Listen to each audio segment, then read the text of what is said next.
So if you could just explain what that is. So openness is really a system of being as forthcoming with all the parties involved and setting a stage for a continued relationship after placement.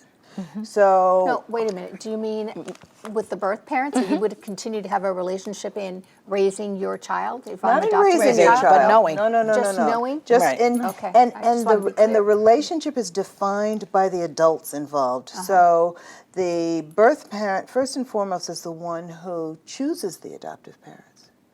And there has to be reciprocity. So the adoptive parents also say, well, this is a situation that, you know, I made clear to you, Spence Chapin, that's one that I want. And so, yes, I will, this is the child for me. But before anything is formalized, they meet in person. Wow. And they have a conversation.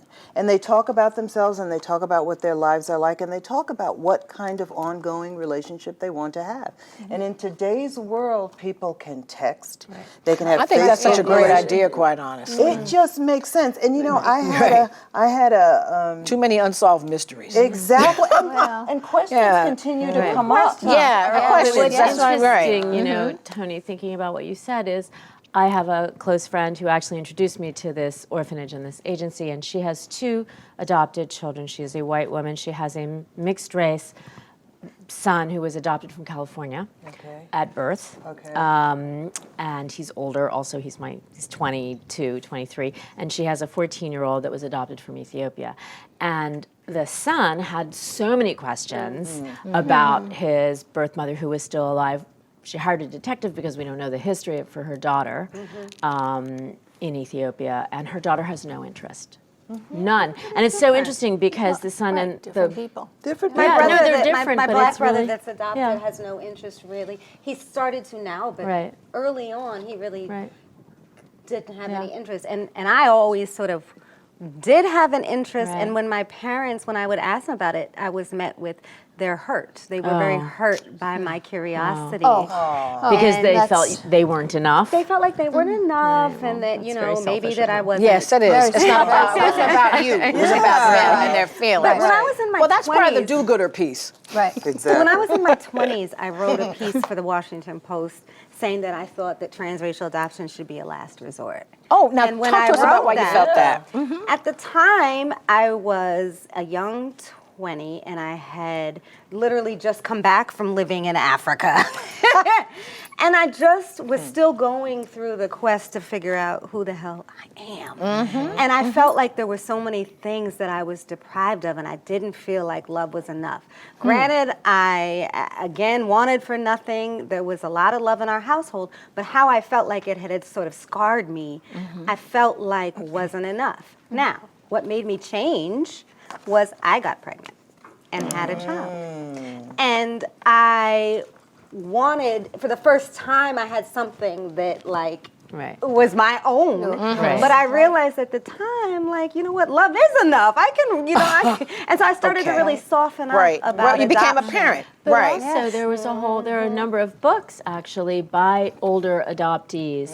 I think a woman from Minnesota actually authored or edited a collection of stories by adult adoptees who felt very similar to you. And I think there's a whole school of thought on that. And, you know, we were saying earlier, in a perfect world, there wouldn't be But how do you available for adoption.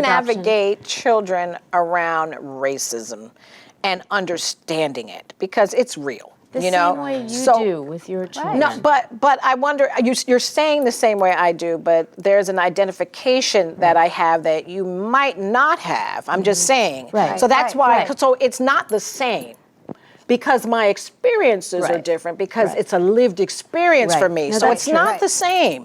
So how do you, how do you, because it's one of these things, and granted, you know, very intentional, this is not at all personal, but when I think about racism and perhaps being denied how you see and think and feel about the world you're experiencing. You know, how do you work with that? I really think that is such an important point, and here's where I truly believe that having access to an organization, having access to a group that can help you is so important, because we have groups of families come in. You know, kids hit a certain age and the identity thing becomes, because it's a human stage we all go through. Absolutely, absolutely. And the way we work with families is it's sort of in two stages. It's by challenging white parents. This is a way to educate white parents about racism and things like that, is by challenging them to explore their own ethnicity and racial background. Because most white parents, why do you eat the way you do? Why do you go to church the way you do? Why do you do this? Why do you do that?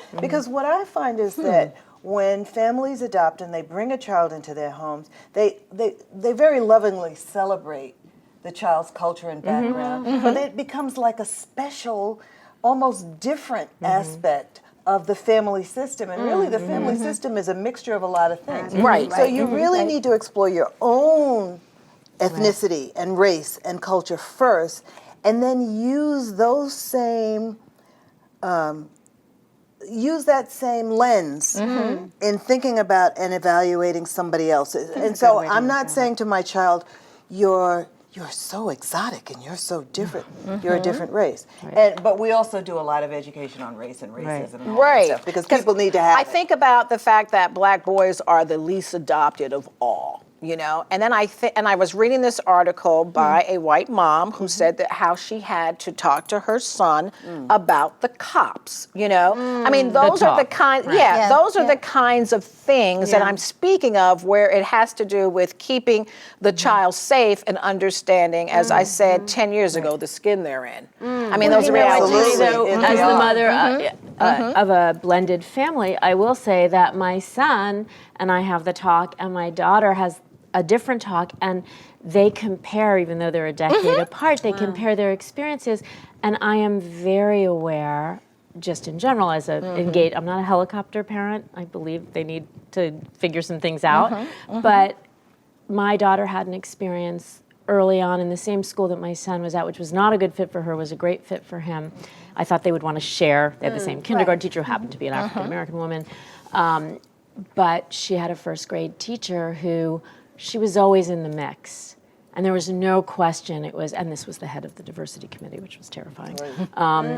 But there was an experience that was about implicit racism, and, you know, it wasn't intentional, and my daughter said, you know, there was a black teacher in her classroom and this woman who was white, and they were reading a book about diversity, you know, and it was like the kid in the wheelchair and the Asian kid and a dark black kid, and she was the only African American in that class, and someone put their hands near a kid and said, "Oh, look, it looks like Hikma." And Hikma, the teacher who was black, was Senegalese and very dark. My daughter is less dark.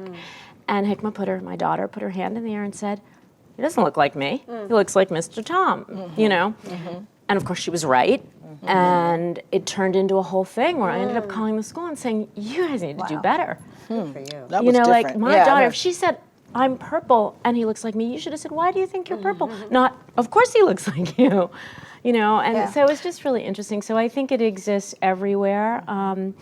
And obviously I don't walk in my daughter's shoes, but I make sure that her world, as we said, to the extent that I can, is diverse. But I don't walk in her shoes. Yeah, and I think it's about authenticity. You know, because it's like it's about being as real as you can with kids around what it feels like, to the extent that you can, about what their experience is going to be in the world, and not denying what they, because I'm willing to challenge that there's also those kinds of prejudiced attitudes in families that adopt. Absolutely. And then how does one navigate that? Because these are people that are part of your intimate circle. Do you mean and families?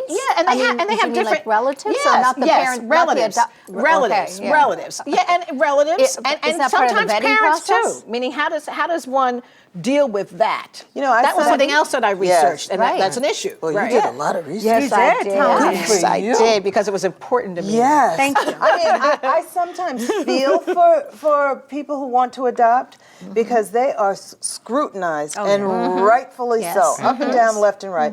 So we ask for people to produce an autobiography with very specific questions directed at answering some of these issues that you just raised. So who's in your family? Do they know that you're open to adopting a child of any race? I mean, how, and we get into the questions so that we'll get authentic answers from who their family members are. Right. And then we sit down and we really do a lot of coaching and a lot of counseling with families, with prospective adoptive parents to help them identify, is this really the right thing for me?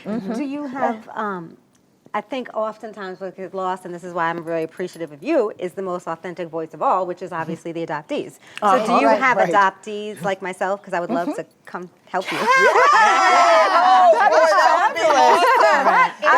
Awesome. Yes. Fabulous. So we have something called... Can I have a little button and be like, eh? No, they out. Yeah, that would be great.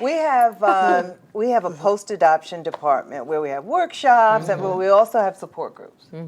So we have a Bagels and Blocks, which is for young adoptees. I mean, really little. So it's more about working with them, and they play a lot.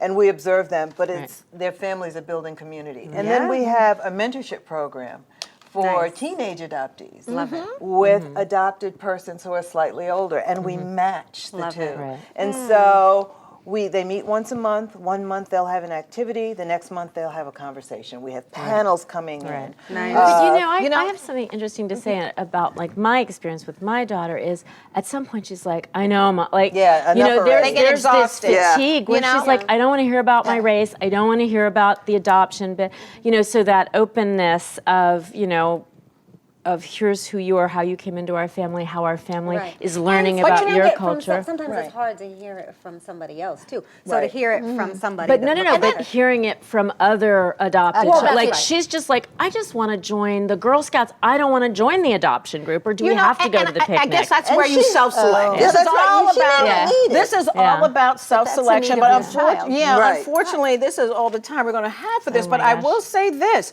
that it seems as though transracial adoption is a good thing because we've got a great mother and we've got somebody who had a wonderful experience. I have to tell so you. It can work. It can work. So Tony, thank you so much. You are so welcome. This was wonderful. And Rachel, thank you. And Ellen, thank you again for sharing your story. And We'll Denise, come back when she's 23. That's it. 3, Come back when you're 13, and 23. Every stage, things change. So thank you so much, ladies, and we'll see you next time on Brooklyn Savvy.